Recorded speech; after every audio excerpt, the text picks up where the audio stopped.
Bonjour, bonsoir à toutes et à tous, ravi de votre fidélité, vous le savez, ici même dans Ça fait débat, chaque jeudi soir à 21h30 précise sur Télé Sud et dimanche, tous les dimanches matins, sur numéro 23. Vous êtes de plus en plus nombreux, d'ailleurs plus de femmes que d'hommes, sur le numéro 23 et à part égale, je pense, sur Télé Sud. En tout cas, quoi qu'il arrive, merci de votre fidélité. Vous avez la page Facebook Ça fait débat où vous pouvez réagir et commenter l'actualité, même d'ailleurs nous soumettre des idées. Et puis, Twitter, c'est FD. Ça fait débat. Voilà, c'est les initiales. Allez, c'est parti, sans attendre et sans transition aucune. On démarre au menu de Ça fait débat. C'est maintenant. Allez, nouvelle constitution en Tunisie, on va en parler. La promulgation d'une nouvelle constitution signe-t-elle à la fois la fin de la crise politique et puis le début d'un nouvel ère concernant la Tunisie. Le Gabon, alors c'est le pays africain le plus compétitif de l'Afrique centrale selon une étude, selon le World Economic Forum. C'est une étude menée en 2013. Vous savez, pourquoi investir au Gabon? C'est la question qu'on va soulever ici même. Puis les Gabonais peuvent-ils être des gros consommateurs? On en parle. Un sujet, vous savez, qui a retenu notre attention cette semaine, il s'agit de l'Égypte. Le maréchal Abdel Fattah el-Sisi, il est candidat à la présidentielle. Alors l'armée le propulse, il est candidat, donc ça y est, c'est officiel. L'armée, première force du pays, on en parle, et puis pas d'adversaire ou très peu déclaré. On va soulever ici même la question. Et enfin, dernier sujet, sortie d'un film qui a retenu notre attention. Ça s'intitule Des étoiles. Premier long métrage de Diane Guy. Elle est franco-sénégalo-italienne. Partir à tout prix. D'abord, on verra les extraits, et puis, à travers ce film, chaque année, 1500 à 2000 personnes meurent en voulant rejoindre le vieux continent. On en parle tout à l'heure. Et enfin, en deuxième partie de cette émission, vous savez, on a l'habitude ici de recevoir un invité qui lui-même a fait son actualité. Il s'agit de Monsieur Lucien Kemken, qui est le président du Cercle de la Diversité. C'est un élu UMP et il est auteur de cet ouvrage qui s'appelle Plaidoyer pour la diversité. Vous le savez, le dicton n'a pas changé. Ça fait débat, c'est maintenant et en toute liberté d'expression. J'y tiens, c'est parti. Je présente nos débatteurs pour en débattre, des femmes et puis des hommes, pour en parler, pour décrypter, analyser, commenter l'actualité. Je présente Gabriel Mbarga, bonsoir. Bonsoir, monsieur Farkan. Comment ça va? Ça va très bien. Dans les coulisses, tu m'avais l'air bien en forme. Hein. Est-ce que ça va se préciser ici même sur ce plateau? Alors, j'ai donné un conseil aux hommes de numéro 23. Oui. Réveillez-vous, parce que les femmes se lèvent tôt.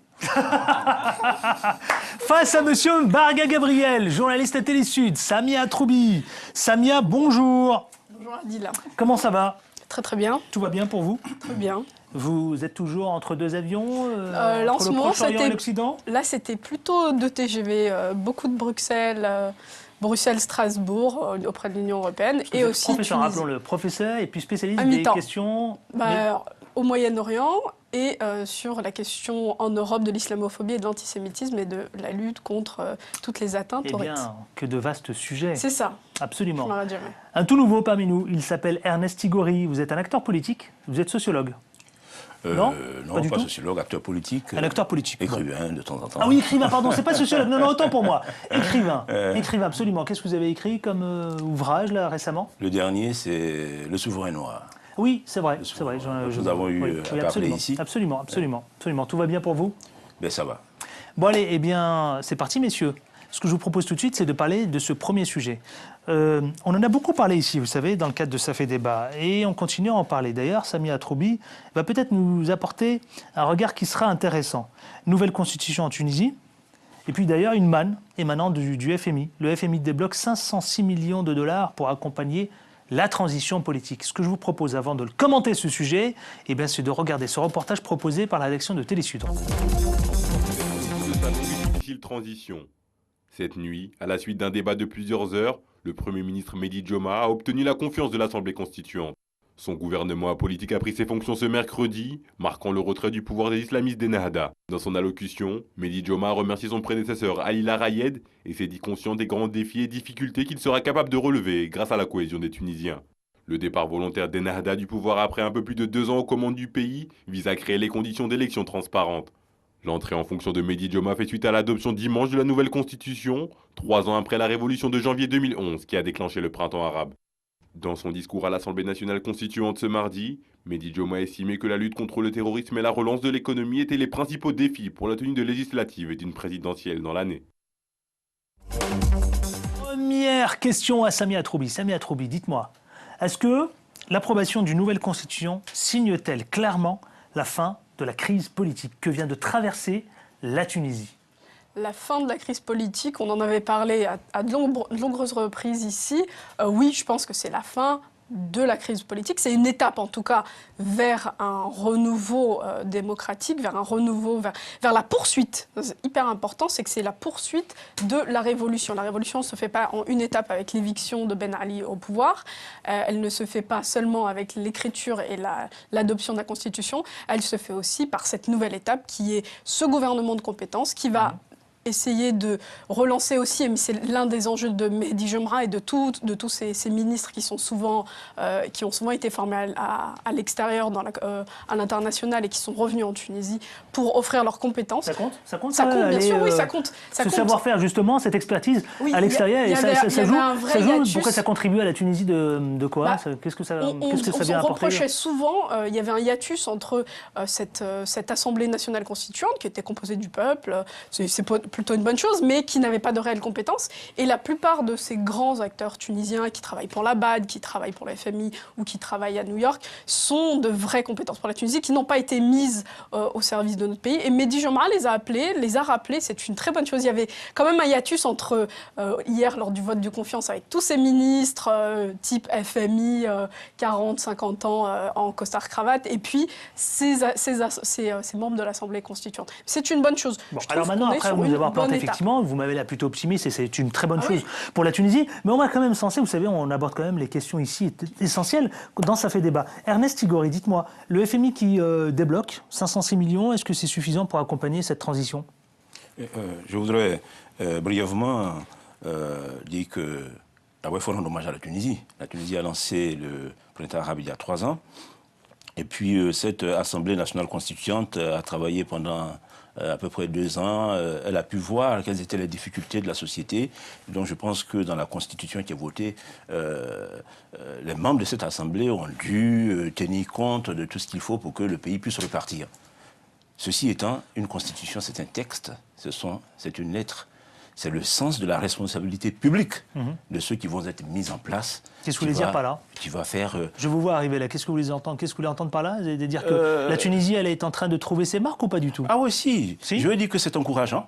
C'est encourageant. Mais seulement, il faut rester vigilant. Il faut rester vigilant. Vous savez, moi, je suis ivoirien. En 2000, nous avions voté une constitution pour le peuple de Côte d'Ivoire, c'était fini. Mais après, on a vu tout ce qui s'est passé. Donc, je veux dire, une constitution, c'est un texte. Mais après, les gens qui sont chargés de conduire le pays, qui sont chargés d'appliquer ces textes qui sont votés, doivent se montrer à la hauteur des enjeux, doivent faire montre du sens de la responsabilité publique. Ernest Tigori vient d'aborder quelque chose de vraiment, moi, qui m'interpelle. Je vais vous expliquer pourquoi. À Gabriel Mbarga, et je vous pose la question, et d'ailleurs à vous tous. La nouvelle constitution affirme les valeurs de l'islam. Article 1er commence par citer à la fois, vous le savez, le Coran, c'est un pays musulman, au nom de Dieu, le clément, le miséricordieux, sans en faire une religion d'État. Jusqu'ici, Samia Troubi, évidemment, rien de choquant. La Tunisie a fait le choix du progrès. Alors, en même temps, je viens de vous rappeler un peu cette constitution, cette nouvelle constitution, et en même temps, Gabriel Mbarga, on peut avoir l'impression que c'est un trompe-l'œil. La constitution ? Ils ont dit, comme une constitution, ils ont apporté les bons préalables. Dans la constitution, ce sont des préambules à la constitution, dans leurs exposés respectifs, successifs, sur ces points-là. Effectivement, la constitution est un texte, mais qu'il faut respecter ensuite. C'est ce qu'il disait de façon très, très importante. Ça, c'est de un. Mais c'est vrai qu'on doit discuter du fond, du contenu de cette constitution. Quelles sont les grandes étapes par rapport à la laïcité? La Tunisie semble... Mais comment, en même temps, je vous dis vraiment, alors, sans en faire une religion d'État, l'islam, mais en même temps, elle veut le progrès.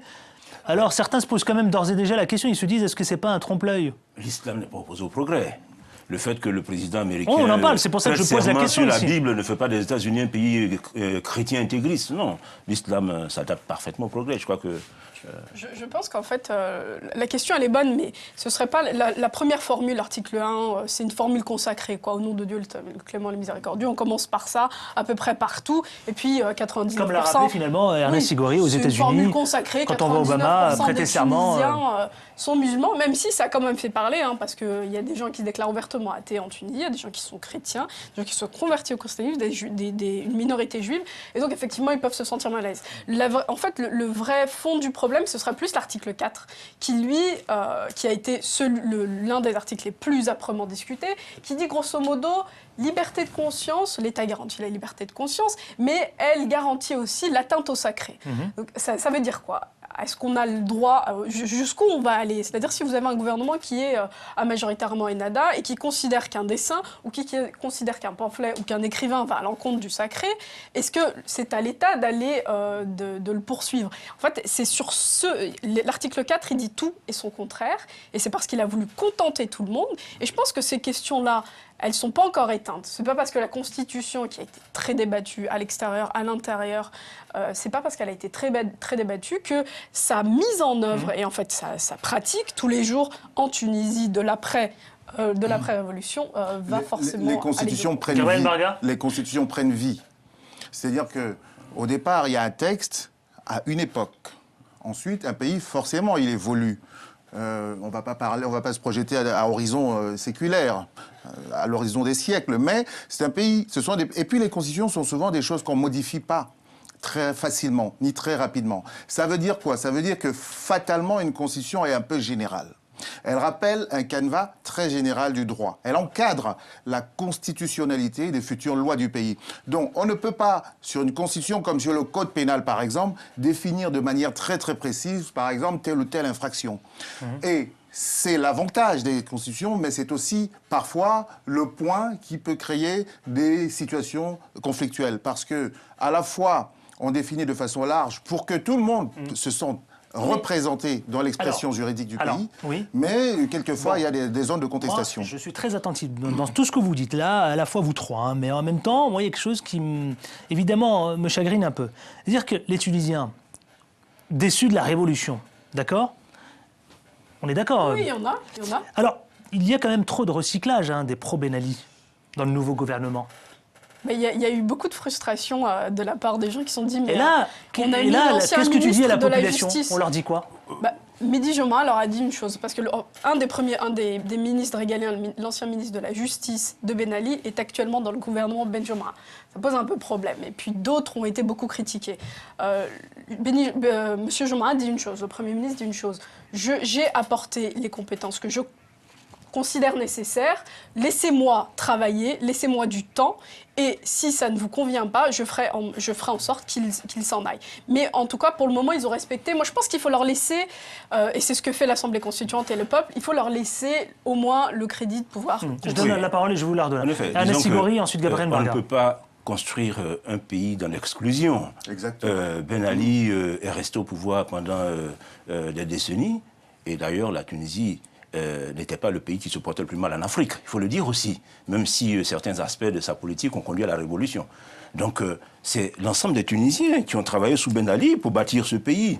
Et aujourd'hui, on ne peut pas exclure certaines personnes parce qu'elles étaient avec Ben Ali. Non, il faut être ouvert, il faut aller en fraternité. Voyez-vous, c'est comme ça. Le problème, c'est qu'en fait, ce qui pose aussi problème, c'est qu'il n'y a jamais eu aucun procès contre aucun des membres, ni du parti de Ben Ali, ni des anciens membres de la junte Ben Ali. Ben Ali est parti, sa belle famille est partie, et puis plus rien. Et puis c'est ça aussi qui pose problème, c'est qu'il n'y a eu aucun, en quelque sorte, remise à niveau des choses. Gabriel Barga, il y a enfin on passe au second sujet. Peut-être que ça viendra. Ce sont des étapes, comme vous avez dit. C'est-à-dire que quand il y a une constitution, un pays sent qu'il peut basculer dans autre chose, parfois des guerres civiles ou des choses très graves. Donc là, il a fallu freiner d'abord. Ce qui était normal, c'était un réflexe de survie au niveau national. On a créé des assises nationales, une assemblée nationale constituante, ANC, j'aime bien le nom, et qui a donc voté ce texte qui encadre la loi tunisienne. Mais peut-être qu'il y a d'autres choses. Dans le rapport de force politique qui va découler des élections qui vont arriver rapidement, peut-être qu'on va passer à d'autres étapes. Pour l'instant, les Tunisiens, ils ont géré ça quand même avec beaucoup d'intelligence jusqu'ici. Juste pour clore, moi j'aimerais allez, rapidement, s'il vous plaît, reprendre le mot renaissance, je trouve que c'est un très beau mot en arabe, c'était Narda. C'est cette période historique où le monde arabe a pu se réveiller. J'espère que la Tunisie donnera l'exemple et que le monde arabe se réveillera. Par rapport aux compétences, quand même. C'est inscrit justement dans le. C'est le mot renaissance. Je veux dire rapidement par rapport aux compétences. On a ramené les compétences des expertises des organisations internationales, c'est très bien. Mais il y a toujours des compétences locales. Il ne faut pas les exclure. Parce que souvent, ça peut créer des frustrations. Et puis, il faut connaître le terrain. On peut être très compétent à New York et pas compétent à Bamako. C'était des gens qui étaient au sol. Très juste, pertinent. Allez, second sujet qui a retenu notre attention cette semaine dans Ça fait débat. Vous savez, je vais parler du Gabon, pays africain le plus compétitif de l'Afrique centrale en 2013 selon les études menées si par c'était le un pays World... européen, ça m'aurait inquiété. Gabriel Marga. Selon le World Economic Forum. Est-ce qu'il est bon d'investir aujourd'hui au Gabon? Pourquoi investir d'abord? Première question, Gabriel Marga. Il est bon d'investir en Afrique aujourd'hui. Dans tous les pays africains, il y a énormément de niches dans lesquelles la plupart des multinationales occidentales notamment investissent. Mais il serait bon aussi que les Africains investissent eux-mêmes chez eux ou alors apprennent à sécuriser leurs investissements. Il ne suffit pas d'investir au Gabon pour investir un argent qui va rentrer en Suisse puisque le Forum économique mondial il est basé à Davos en Suisse. C'est très bien que les entrepreneurs Suisses, Américains, Chinois, Canadiens trouvent que le Gabon va très bien. Mais il faut quand même penser aux Gabonais de Poto-Poto, les quartiers difficiles de Libreville. Très juste. Il faut penser à la redistribution dans ce pays. Et puis, selon les classements, par exemple le classement Mo Ibrahim, le classement ne va pas être le même, qui est un classement africain, fait par des Africains et qui juge sur d'autres critères, etc. Donc, le Gabon est un pays qui a engagé une restructuration au niveau de l'État, de son économie, c'est à saluer. Et c'est salué par des institutions qui regardent à la loupe les indices économiques. Mais le temps que le Gabonais d'en bas récolte du fruit, espérons qu'il est prochain. Alors il faut investir dans quoi? On ne peut pas se contenter dans un pays d'investir dans les industries minières ou extractives, comme ça a été le cas, pas seulement pour le Gabon. C'est quoi les marchés d'ailleurs les porteurs au Gabon? En tout cas, ce qui fait la richesse, ce qui a fait la force économique du Gabon jusqu'ici, c'était le pétrole, mais qui est en train de s'épuiser. Le pic pétrolier au Gabon, c'est 96-97. Et là, on sait que les champs pétroliers gabonais sont en train de s'épuiser. Il y a l'uranium. Le Gabon produit beaucoup d'uranium, on ne le dit pas assez. Et puis, il y a le manganèse et un certain nombre de matières premières. Mais le bois, c'est la deuxième ressource du Gabon. Ce que j'allais dire, justement, parce qu'il y a avec le nouveau gouvernement qui a été nommé récemment, je ne vous l'apprends pas, vous avez suivi un petit peu l'actualité, l'environnement est rattaché aux forêts et non plus à l'économie. Est-ce que c'est la fin? Est-ce à dire que c'est la fin du Gabon vert?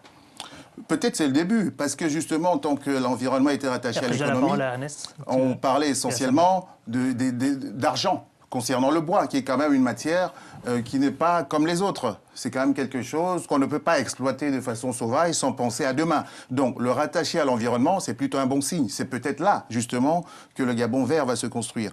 Donc le Gabon, c'était le pétrole, les ressources minières et le bois, beaucoup de bois. 60% des recettes du pays en dehors du pétrole, ce qui est beaucoup.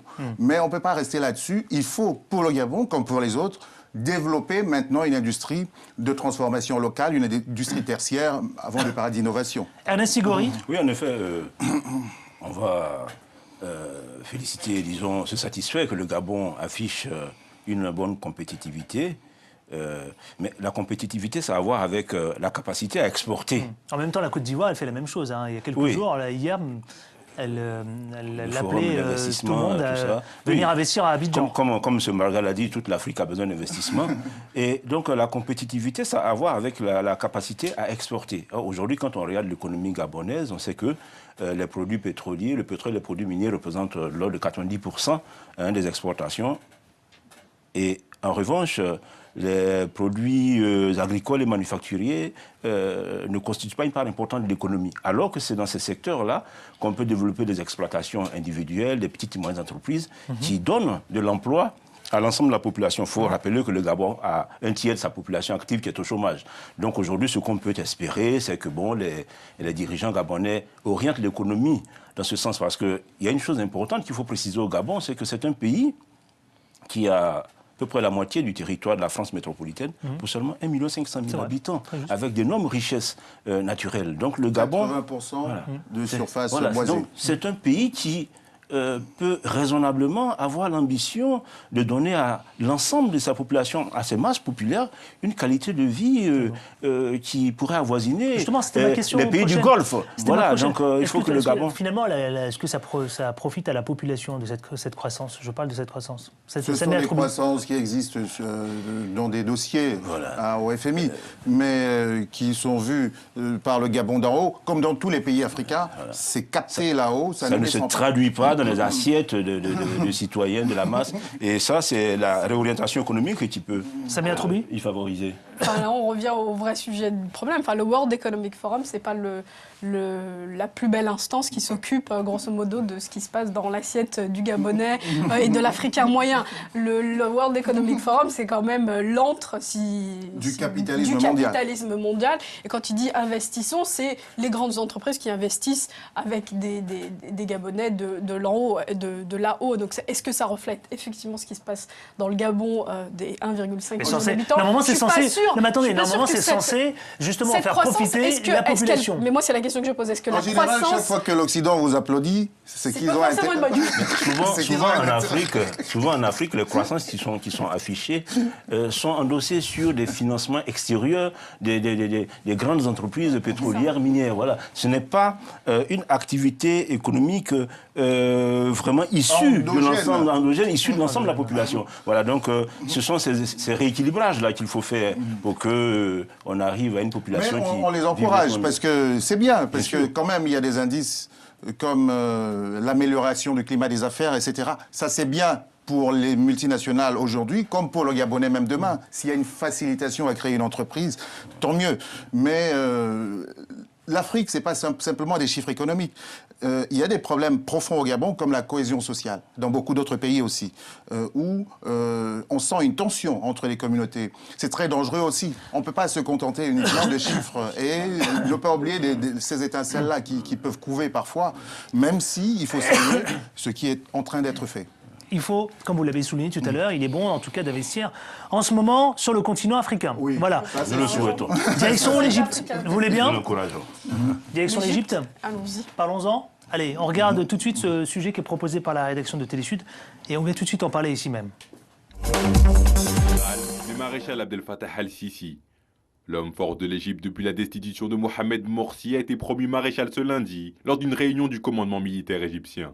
Selon l'agence officielle MENA, la plus haute instance militaire du pays a ensuite donné mandat à son chef pour se présenter à l'élection présidentielle. Un choix que beaucoup d'Égyptiens approuvent. Tout le monde est d'accord pour une raison. Il est le seul sur la scène politique et il est le plus fort à détenir le pouvoir. Nous n'avons pas besoin de quelqu'un de faible comme Mohamed Morsi l'était. Je ne sais pas si Sisi est le meilleur candidat pour la présidence. Mais s'il se présente à la présidence, un grand pourcentage ou la majorité des Égyptiens seront derrière lui. Sisi est le meilleur au pouvoir maintenant. Il sauvera l'Égypte du terrorisme, des frères musulmans. Il est l'homme pour notre temps. La veille, le chef d'État par intérim Adli Mansour avait donné des précisions sur le calendrier électoral. J'ai pris la décision d'amender la feuille de route pour le futur en commençant par une élection présidentielle qui sera ensuite suivie par l'élection du Parlement. La Constitution adoptée mi-janvier stipule que le président doit obligatoirement être un civil. Si le maréchal Abdel Fattah al-Sisi veut se présenter, il devra donc au préalable prendre sa retraite de militaire ou démissionner de l'armée. Alors, madame, messieurs, justement, on s'y intéresse. Je vous voyais, je sais pas, grimacer dans tous les sens pendant le sujet. Pourquoi ça m'y a troublé? On a parlé de la Tunisie, on a le sentiment et on a des preuves que ça se passe bien, que le processus démocratique est en marche. Mais ici, on est aux antipodes de tout ce qu'était la révolution. On est face à une nouvelle dictature qui se prépare, une dictature autoritaire. Il y a eu Adlil Mansouri qui s'exprimait juste avant, a fait voter des lois liberticides. Des journalistes de BBC, des journalistes d'Al Jazeera ont été arrêtés à la fin du mois, au mois de décembre et ce mois-ci. Il y a une liberté d'expression qui est complètement remise en question. Et puis surtout, on a un Sisi qui va se présenter en tant que président et qui sera Moubarak. Alors, elle l'a dit, liberté remise en question. Justement, Gabriel et Ernest, dites-moi, finalement, l'armée. L'armée, est-ce que c'est pas la première puissance du pays?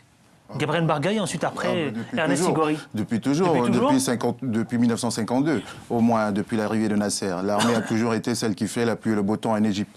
Ça faisait un peu sourire il y a quelques jours quand on se demandait si va se présenter. Alors que c'était gros comme une maison qu'il allait se présenter, si le peuple le désire, il est là. L'armée égyptienne a toujours tiré les ficelles, elle a toujours dirigé ce pays. Pas seulement politiquement, pas seulement militairement, mais d'un point de vue économique aussi. L'économie égyptienne est dirigée par l'armée, beaucoup de grosses fortunes parmi ses généraux. Ce n'est pas de bon augure. Est-ce que c'est démocratique alors tout ça alors? Est-ce qu'on peut dire que c'est démocratique? Un seul candidat? D'accord, un seul candidat et des élections prochaines. Et puis surtout, pas d'adversaire déclaré. Non. Aucun. Alors est-ce qu'on peut parler de démocratie, Samia et ensuite Ernest? La seule force démocratique qui pouvait contrer l'armée qui a essayé de le faire quand il était au pouvoir, c'est les frères musulmans. C'est les Ikhwan, comme ils disent dans le reportage. Les frères musulmans étaient à un moment donné, ont eu cette tentative, ont tenté de s'insérer dans les plus hautes instances de l'État et d'en écarter l'armée. Ça n'a pas marché, aussi parce que les frères musulmans ont essayé eux-mêmes de mettre en place un système qui était peu démocratique. Et les Tunisiens, alors c'est marrant parce que Ennahda a compris les erreurs de Morsi et n'a pas fait les mêmes. Ne s'est pas agrippé au pouvoir comme Morsi avait essayé de le faire, ce qui fait qu'aujourd'hui ça se passe très bien en Tunisie et les frères musulmans... Et qu'ils ont une chance de revenir par les urnes. Tout à fait. Et ce n'est plus le cas pour les frères musulmans qui sont chassés, il y a une chasse à l'homme en ce moment. Hein. En Égypte, on ne le dit pas assez, je pense que ce n'est pas assez dit dans les médias, il y a une chasse à l'homme aux frères musulmans qui sont emprisonnés. Ernest Sigori. Oui, disons que chaque pays a vraiment ses réalités, son histoire et... Effectivement, aujourd'hui, en Égypte, je crois qu'il y a une situation très difficile, mais les interlocuteurs ont bien situé la réalité de l'Égypte. Donc, je pense qu'il faut faire attention dans l'analyse. Aujourd'hui, on a vu qu'avec les frères musulmans qui étaient au pouvoir, on allait aussi vers... une certaine tyrannie. Il y a eu toute cette révolution, je ne sais pas si c'est bis ou la troisième révolution qui les a fait partir. Donc dans ces conditions où de part et d'autre, les gens ne sont pas très démocrates, je crois qu'à un moment donné, il faut bien, pour que le pays puisse être gouverné, qu'une partie prenne le dessus. Et que petit à petit, on reconstruise la cohésion. Donc l'armée en Égypte étant ce qu'elle est... Est-ce qu'on peut la construire? Quelques chiffres quand même, quelques commentaires. Morsi, lui, il est jugé pour évasion et il risque la peine capitale quand même. L'armée égyptienne, finalement, est-ce que... oui, mais il appartient justement. Elle n'a pas justement l'envie de tuer le premier président, disons-le, égyptien, élu démocratiquement. Il appartient justement. Démocratiquement. Ce que Ernest Sigori dit est vrai. C'est-à-dire qu'il y a deux forces qui avaient des pratiques du pouvoir qui étaient contestables. Et donc, finalement, une est en train de neutraliser l'autre, d'autant plus qu'elle a des armes pour le faire. Les moyens aussi politiques. Les moyens politiques, militaires, financiers, puisqu'elle est au pouvoir, de toute façon. Même si les autres avaient été élus, le pouvoir, c'est pas simplement être élu. Donc, c'est vrai. Mais l'armée égyptienne a une responsabilité, parce qu'on est à une époque où si elle n'ouvre pas, il y a une pression populaire. Absolument. On ne peut pas régler ça simplement par la méthode dure. Parce que c'est juste reporter le problème. Ce n'est pas possible, parce qu'en réalité, pourquoi les frères musulmans ont du succès? Voilà la question qu'il faut se poser. Pourquoi? Parce qu'ils semblaient, en tout cas théoriquement, dans les réponses politiques, pouvoir apporter des réponses à la crise économique et sociale des gens, et parfois même morale ou religieuse. Absolument. Quand les gens n'ont plus de réponse, ils se réfugient où ils peuvent. Donc, comme l'armée ne traite pas la question du chômage, par exemple, il y a une explosion du chômage en Égypte, alors que c'est un pays qui a beaucoup de capacités.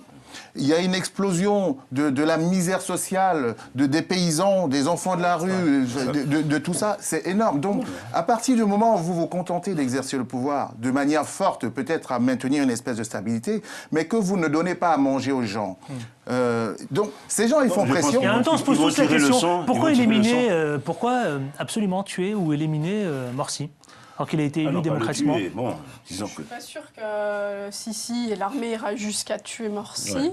Je pense qu'ils vont le mettre en prison toute sa vie. Enfin, je ne pense pas qu'ils iront jusqu'à là. En tout cas, ils sont aujourd'hui en train de s'en prendre aux frères musulmans et aussi à l'aile gauche ou aux modérés qui luttaient justement contre Morsi quand il était au pouvoir. Donc là, ils ont deux ennemis, les frères musulmans et les modérés, les démocrates et la société civile. Mais je ne suis pas sûre que El-Sisi va jouer le même jeu que Moubarak et faire fi de toute cette révolution. Je pense qu'il sera un peu plus malin que ça, en tout cas je l'espère, parce que la place Tahrir, les places Tahrir, en tout cas toutes les places, la société civile égyptienne, et je suis en contact avec eux assez régulièrement, et notamment les jeunes, n'ont pas cessé de manifester et ne cesseront jamais de réagir. Je pense qu'aujourd'hui... Information hyper importante, ce que vient de nous livrer là Samia Atroubi. Oui. Je pense qu'aujourd'hui, dans tous les cas, les peuples arabes ont montré leur maturité. Donc, il sera vraiment difficile que les gens viennent prendre le pouvoir et faire n'importe quoi. Pour une question de gouvernance, d'ordre, que le pouvoir soit peut-être un peu dur, mais cela ne doit pas durer. Et il n'est pas question, comme elle a dit, qu'on aille jusqu'à éliminer l'ancien président qui a été élu. Mais rapidement, s'il n'y a pas un redressement du pays, s'il n'y a pas une prospérité qui naît de leur gouvernance, ben, la place Tahrir, comme elle a dit, va se remplir. Absolument. Allez, dernière. Oui, il y a deux questions qu'il faut se poser pour comprendre l'Égypte. La première, c'était pourquoi les frères musulmans ont du succès. Et la deuxième, c'est pourquoi Nasser a eu du succès dans l'histoire. Parce qu'il a eu un certain succès. Et c'est sur ce succès que s'est appuyée l'armée jusqu'à un certain moment, jusqu'à ce que le peuple... voilà. Lui... D'abord, ce n'étaient pas les officiers de premier rang, c'était les seconds officiers qui avaient fait un coup d'État, qui ont déposé les officiers installés qui étaient là. Les jeunes officiers à l'époque. Donc, ils avaient un idéal, d'abord un panarabisme, et puis ils avaient même un idéal économique. Les gens ont vu quelque chose, la fierté arabe, on a vu faire front contre Israël, contre d'autres, etc. Donc, il y a eu beaucoup à leur actif. Et donc, ils se sont appuyés sur l'actif. Et aujourd'hui, les gens pensent que Sisi sera un nouveau Nasser. C'est aller vite en besogne parce que déjà, c'est un bourgeois de l'armée déjà. Il est maréchal, il ne sort pas de nulle part. Il n'a pas un esprit révolutionnaire. Il n'a rien soulevé. Il hérite du pouvoir de Moubarak. Ce n'est pas de Nasser. Donc, de ce système qui avait été rejeté. Il va falloir qu'il soit très, très manœuvrier pour comprendre ce pays et avoir la paix. Allez, messieurs et madame, nous allons nous intéresser, vous savez, à un peu de culture, un peu de cinéma, avant de retrouver, vous savez, en deuxième partie de cette émission, eh bien, monsieur Lucien Kemgeng, qui est le président du Cercle de la Diversité, c'est un élu de l'UMP, et bien on va parler, vous savez, de la diversité en politique. Ça vous intéresse ? J'en ai marre d'utiliser ce mot diversité. Bah ce sont des Français justement. comme des autres qui ont autant de compétences. Quel mot utiliser désormais ? Français issus d'immigration.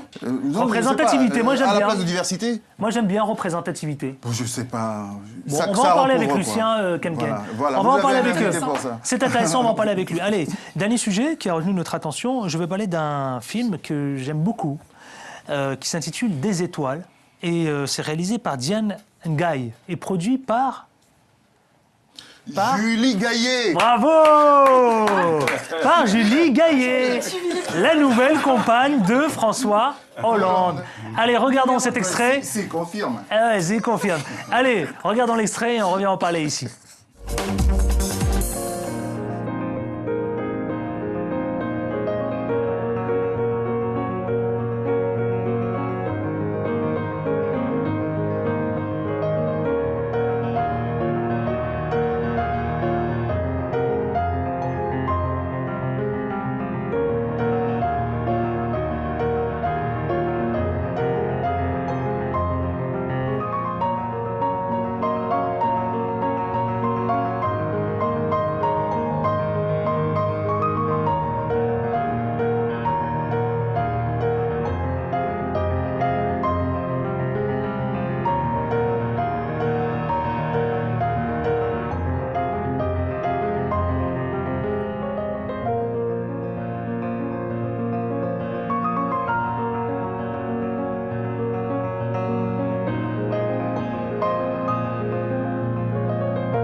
Je vous invite tous à aller voir ce film. Non, vraiment, il est beaucoup dans l'émotion, mais vous voyez, il raconte quelque chose. Il raconte, finalement, ça va parler à tout le monde, là. Et c'est pour ça que moi, je voudrais...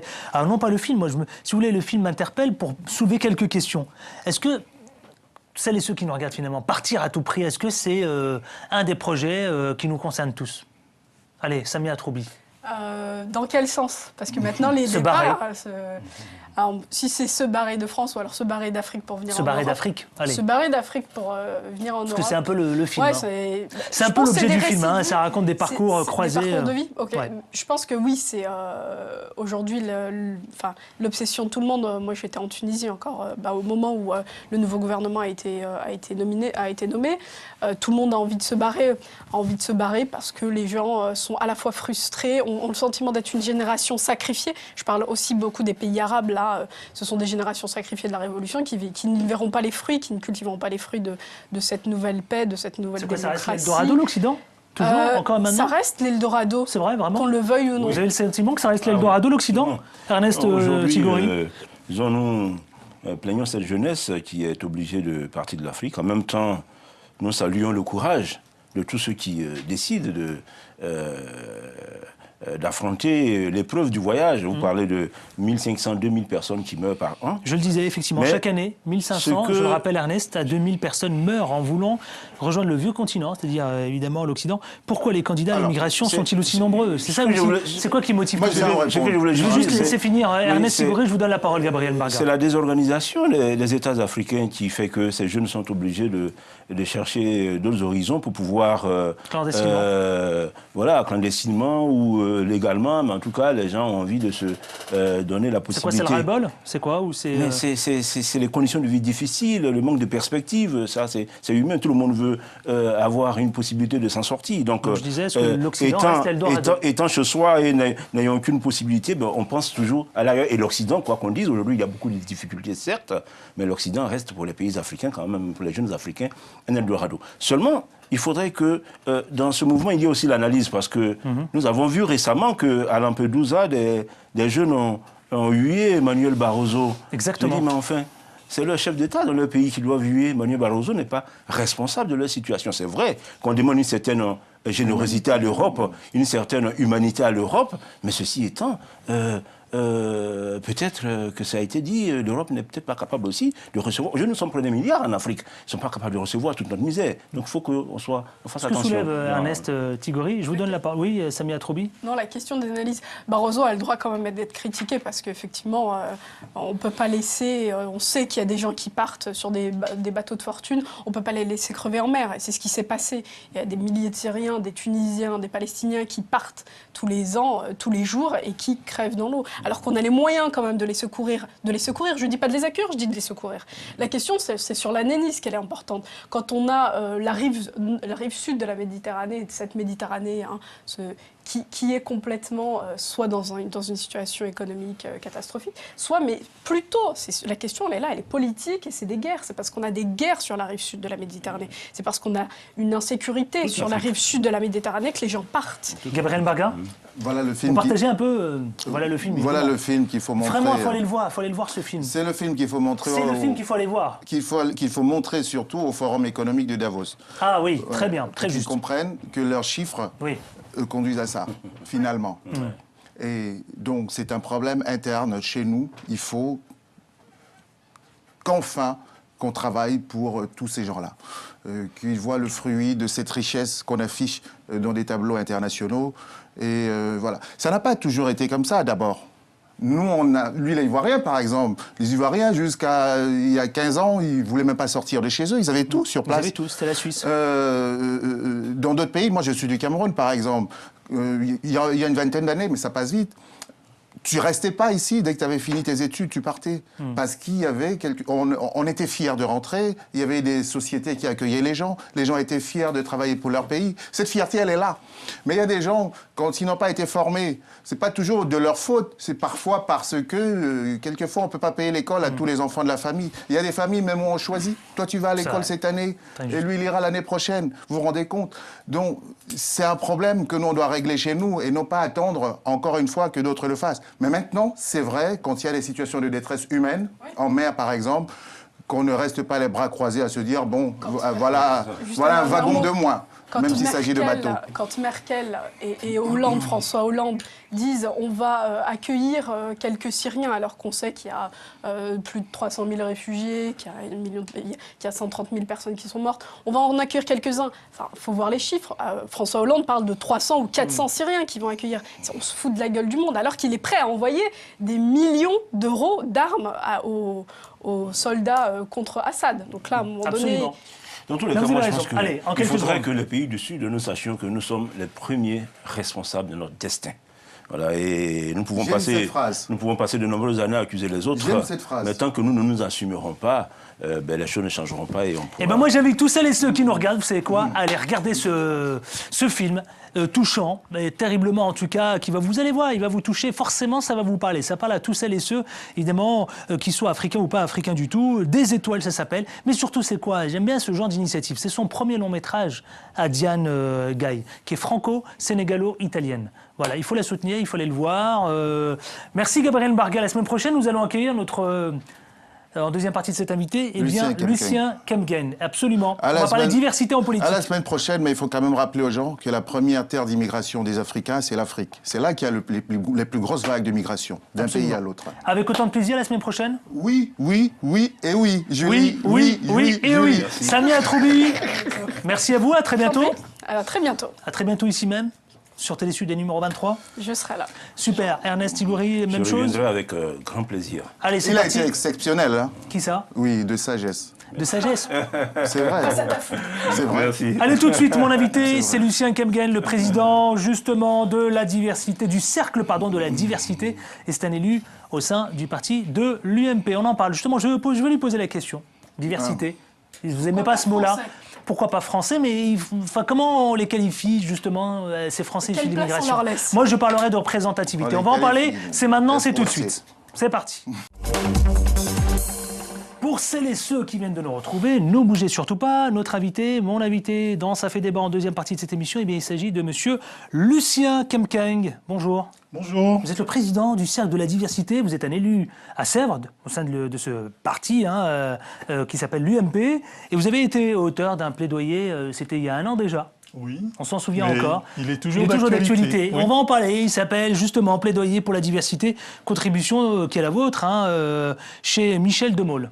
Oui. C'est bien cela. Oui, c'est ça. En tout cas, merci d'avoir accepté notre invitation. Merci de m'avoir invité. Dites-moi, vous allez répondre d'abord, et vous êtes banquier, c'est votre activité principale, Oui. votre profession. Lucien Kemken, Oui. dites-moi, d'abord, vous avez remarqué, il y a une question qui a été posée, ici même, en première partie de cette émission. Oui. Le mot diversité pose problème. D'abord, est-ce que vous pouvez leur répondre? Le mot débatteur diversité- Ernest Tigouri, Samia Troubi, Gabriel Mbarga, ça leur parle pas, ça parle pas, ça. Que j'ai écouté avec beaucoup d'intérêt, le mot diversité, je suis d'accord avec eux, pose problème, mais c'est le terme qui est utilisé par tout le monde. Donc, pour moi, et c'est ce que j'explique dans mon livre, sur le plan de la forme, vous aurez remarqué, c'est rédigé sous forme de dictionnaire. Oui, absolument. Parce J'ai que vu, je veux j'ai vu. régler les problèmes de terminologie. Le mot diversité, j'aurais préféré... Assimilation, banlieue, oui, j'aurais préféré diversité. utiliser un autre mot, mais c'est le mot qui est utilisé par tout le monde. Aujourd'hui, si En vous même temps, parlez- vous dites, attendez, en même temps, vous dites aux États-Unis, le terme diversité définit les minorités visibles. Oui. Et en France, la notion de la diversité est une nébuleuse sans définition précise. C'est Oui, vrai. Elle englobe toutes les discriminations et les inégalités pour dépasser le simple cadre de la diversité ethnique et raciale. Pourquoi pas dire tout simplement représentativité? J'utiliserai bien la représentativité, mais aujourd'hui, dans le langage courant, quand vous parlez de diversité, c'est le terme qui parle aux gens. J'utilise ce terme, mais j'avoue que c'est Donc c'est un parce terme que attrape-tout. c'est un terme attrape-tout et surtout c'est un terme qui est utilisé par tout le monde. Bon, maintenant, ce qui est important, c'est qu'à travers, c'est qu'on sente ce qui est à travers ce terme diversité. C'est quoi la diversité telle qu'on l'entend aujourd'hui? Aujourd'hui, quand on parle de diversité, on voit toute la vague d'immigration récente, les Noirs, les Arabes, les Chinois. Bon, c'est pour ça que c'est vrai que on peut rentrer dans les termes, mais même si vous parlez de représentativité, est-ce que dans représentativité... Alors c'est très drôle. Pardonnez-moi, monsieur Oui. Lucien Kemken, mais la diversité... Attends, vous appartenez à la machine UMP. On est d'accord. Et en même temps, j'ai le sentiment d'entendre quelqu'un qui appartient au Parti socialiste. Parce que la diversité, c'est un concept, vous le savez, inventé et créé par la gauche. D'accord ? Je ne suis pas sûr. Ça fait partie quand même des concepts de la gauche. Vous ne pouvez pas me dire le contraire. Je ne suis pas sûr parce que le terme diversité a été utilisé par la droite. D'ailleurs, vous remarquerez que c'est Nicolas Sarkozy qui a vraiment mis sur la place publique... Vous êtes en train de me dire que la gauche, elle veut s'arroger le monopole, c'est ça ? J'ai pas beaucoup entendu parler de la diversité à gauche. Alors parlons-en justement. Je ne voudrais pas parler François Hollande est le président. Oui. Est-ce qu'aujourd'hui, la question des Français issus de l'immigration, les différentes nominations, est-ce que vous trouvez qu'il a donné un véritable signal ? Est-ce qu'il y a de véritables symboles ? Est-ce que ces Français issus de l'immigration, est-ce qu'aujourd'hui se sentent représentés justement, Lucien Kemken ? Je dirais clairement non. Non. Et je pense que comme pour les autres sujets, les Français sont déçus. Et les Français issus de l'immigration sont d'autant plus déçus parce qu'ils ont voté massivement pour François Hollande. Taubira, Najat Vallaud-Belkacem, ça suffit pas ? Ce sont des... Non. C'est vrai qu'il y a eu quelques symboles. C'est vrai qu'il y a eu quelques symboles. La porte-parole, quelques ministres, mais bon... Aujourd'hui, si on veut véritablement parler de diversité, et ce n'est pas moi qui le dis, ce sont les associations de gauche qui le disent, il faut mettre en place une politique de diversité.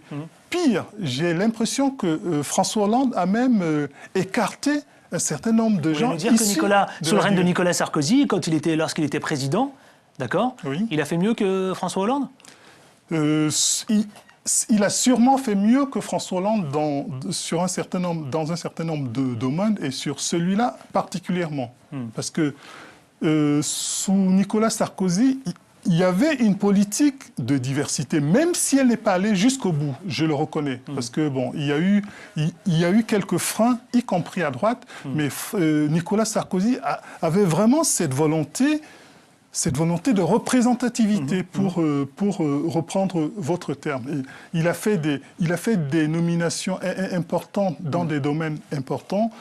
C'est vrai que ce qui a manqué, c'est une politique globale de diversité qui puisse s'imprégner dans toutes les décisions prises. Lucien Kemken, vous-même, vous souhaitez le retour de Nicolas Sarkozy ? Bien sûr. Oui. Est-ce qu'il sera candidat ? Je souhaite qu'il soit candidat. Je souhaite qu'il soit candidat parce que 2 ans après, on voit quel est le vrai visage de François Hollande. Ce n'est pas moi qui le dis, ce sont les Français qui le disent. Les sondages le montrent aujourd'hui, que ce soit à droite ou à gauche, les déceptions sont énormes. Donc, parlons de vous justement. Vous êtes le président du Cercle de la diversité, d'accord ? Oui. D'ailleurs, Nicolas Sarkozy s'était emparé dès 2006, vous m'arrêtez si je me trompe, du sujet en créant ce cercle. On est d'accord. Oui. C'est pour ça que d'ailleurs il a voulu rassembler dans le cadre de la campagne de 2007. Dites-moi, vous êtes porté quelques mois candidat à la présidence de l'UMP, de cette machine. Oui. Vous êtes toujours candidat vous portez toujours candidat au sein de l'UMP ? Je me suis porté candidat à la présidence de l'UMP parce que je voulais montrer un autre visage de l'UMP. Et aujourd'hui, c'est toujours le cas ? Mais aujourd'hui, il n'y a pas d'élection à l'UMP. Aujourd'hui, l'UMP a un président, c'est Jean-François Copé. Bon, on attend les... Non, mais la question se posera, est-ce que si on organise des élections, d'accord, si au sein de l'UMP, est-ce que vous porterez candidat ? Mais je verrai. Je verrai... en temps utile, si j'ai le sentiment que la diversité n'est pas représentée, oui, je le ferai parce que... C'est quoi, c'est pour remplir une case ? Non, c'est pas pour remplir une case. Vous dites si la diversité n'est pas représentée. C'est quoi, c'est pour... Quand je dis représentée, pas par des hommes, par les politiques. Parce que je peux vous dire, dans beaucoup de milieux, et c'est pour ça que j'ai voulu faire ce plaidoyer pour la diversité, quand on parle de diversité, beaucoup de gens pensent qu'on parle d'étrangers. Mais non, on parle de Français, Et je l'ai encore dit à un responsable UMP, parce que quand je lui ai parlé de diversité, il m'a dit, peut-être pas un responsable, mais un militant, j'ai un militant qui m'a dit « Mais Lucien, il y a beaucoup d'étrangers en France. » J'ai répondu non, je ne parle pas d'étrangers, je parle de Français. Issus de l'immigration. Je parle de Français issus de l'immigration. Donc, justement, est-ce que vous avez envie de changer l'image de l'UMP, qui parfois, elle est un peu ternie? Je parle de la droite, bien sûr, de l'UMP. Oui. Et vous dites même d'ailleurs, c'est l'une de vos déclarations, vous dites, c'est pour corriger les inégalités sociales qui persistent. Oui, parce que pour moi, quand on parle de diversité, en fait, derrière ce terme diversité, c'est une question d'inégalité. Aujourd'hui, je suis heureux que le gouvernement prenne à bras-le-corps la question des inégalités hommes-femmes. Et j'en parle dans mon bouquin. J'aurais souhaité que la question de la diversité soit vraiment prise comme la question des inégalités hommes-femmes. Parce que les personnes de la diversité, si on peut utiliser cette expression, vivent ces inégalités comme les femmes, comme les handicapés, comme les homosexuels avant le vote d'un certain nombre de lois. Et d'ailleurs, je dis dans mon bouquin que pour que les choses changent, notamment en France, il faut faire des lois. Il faut faire des lois pour intégrer la diversité au sein de la société française. Vous êtes quoi? Vous êtes pour ou contre les quotas, par exemple? Pour ou contre une loi sur la diversité? Vous-même, Lucien Kemken. Je suis clairement pour une loi. Parce que dans l'esprit français, il faut des lois pour que les choses bougent. La question des femmes en France, il a fallu qu'il y ait des lois pour que ça bouge. La loi sur la parité et un certain nombre de lois, y compris celle qui vient d'être votée à l'Assemblée il y a 2 jours. La question du handicap. Il a fallu la loi de 1987 pour que la question du handicap évolue en France. Donc là, vous voulez une loi pour la diversité? Pourquoi on a du mal avec cette question de la diversité? J'ai ma petite raison. Peut-être parce que... Est-ce que c'est pas tout simplement parce que les choses en France évoluent plus lentement que dans d'autres pays, notamment anglo-saxons? Et c'est pour ça que je parlais à l'américaine. Et les discriminations, vous le savez vous-même, Lucien Kemken, sont une vraie réalité oui, pour près de 10% de la population. Bien sûr. C'est pour ça que vous voulez faire voter une loi. C'est pour ça que je veux faire voter une loi, non seulement pour faire changer les mentalités, parce qu'il y a une question de mentalité, pour que les Français, dans leur totalité, se rendent compte de la réalité de la société française qui, aujourd'hui, est diverse. Allez, parlons, Lucien Kemken, s'il vous plaît, des élections municipales qui approchent. C'est dans les semaines qui arrivent. Plusieurs Français d'origine étrangère, vous avez parlé des Noirs et des Arabes tout à l'heure, des Français issus de cette immigration, pourraient être élus maires lors des prochaines élections municipales.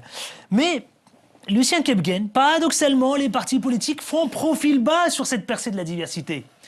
Parce qu'il faut quand même parler des choses qui restent embryonnaires. À droite, par exemple. L'ancienne ministre Rachida Dati, que vous connaissez bien, d'accord? Est-ce que, selon vous, elle va être réélue, elle? Par exemple, est-ce que ça va être réélue parce qu'elle est issue de diversité ou parce qu'elle va être réélue parce qu'elle représente l'UMP? On a besoin de comprendre quand même à un moment donné. Et en même temps, on voit de l'autre côté le FN qui gratte du terrain. Il ne faut pas être élu parce qu'on est de la diversité. Je ne suis pas d'accord qu'on soit élu parce qu'on est de la diversité. On est élu parce qu'on est compétent. Par contre, à compétence égale, les personnes issues de la diversité doivent être élues. Et c'est pour ça que, Rachida Dati, je pense qu'elle est bien placée pour être élue dans son arrondissement. Alors, oui et non, je suis d'accord avec vous. Parce que selon un maire adjoint qui s'appelle Christophe Girard, qui est maire adjoint de Saint-Denis, d'accord, FG, selon lui, les maires de banlieue, où se concentrent les immigrés et leurs descendants, recherchent la diversité pour essayer de mieux représenter leur ville. Mais qu'est-ce que vous répondez à ça quand vous dites on n'a pas besoin d'être issu de la diversité pour représenter? En même temps, les gens de la quartier populaire, ils ont besoin d'être représentés. Lucien Kemken. Bien sûr. Alors, c'est paradoxal. Je pense que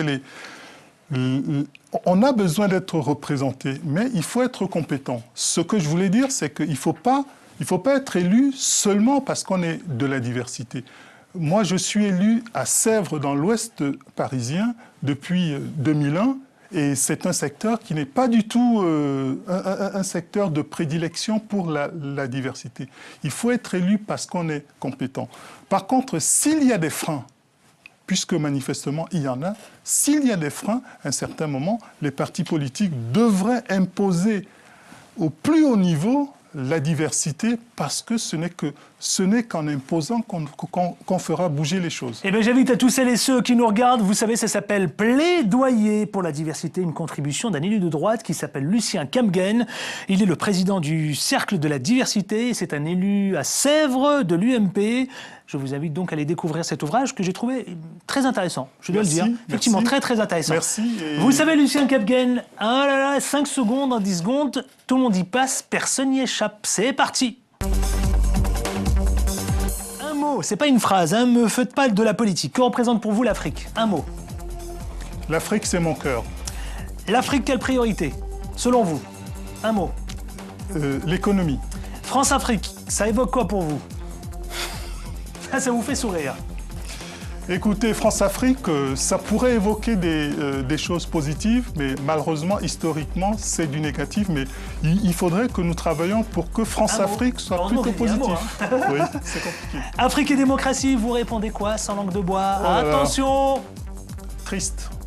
Et enfin, pour celles et ceux qui vous regardent, vous avez un mot à leur dire concernant la question, justement, de ces sujets autour de la diversité? Au sujet de la diversité, je pense qu'il faut faire œuvre de pédagogie. Puisqu'on arrive là dans le cadre de ces élections municipales. Oui, il faut faire œuvre de pédagogie. Puisque la diversité n'est pas représentée au sein de certaines instances pour faire bouger les choses, les personnes issues de la diversité devraient s'organiser pour peser. Nous sommes en démocratie et on peut peser pour faire bouger les choses. En tout cas, j'ai bien noté une chose ici même, dans Ça fait débat, vous êtes pour une loi concernant la diversité. Lucien Kemgen, le président du Cercle de la diversité, un élu UMP. Donc Sarko, il se présente, hein, c'est ça? Je souhaite qu'il se présente et manifestement, beaucoup de Français souhaitent qu'il se présente. Alors, donc plaidoyer pour la diversité, merci à vous. Merci, bonne route et puis bonne continuation à vous. Merci pour celles et ceux qui veulent poursuivre le débat, vous savez, la page Facebook Ça fait débat et puis Twitter CFD. Je vous retrouve, vous le savez, la semaine prochaine. Merci à la fois aux téléspectateurs de Télésud et puis ceux de numéro 23, la chaîne de la TNT. Merci à vous, à la semaine prochaine avec autant de plaisir. Ciao, ciao.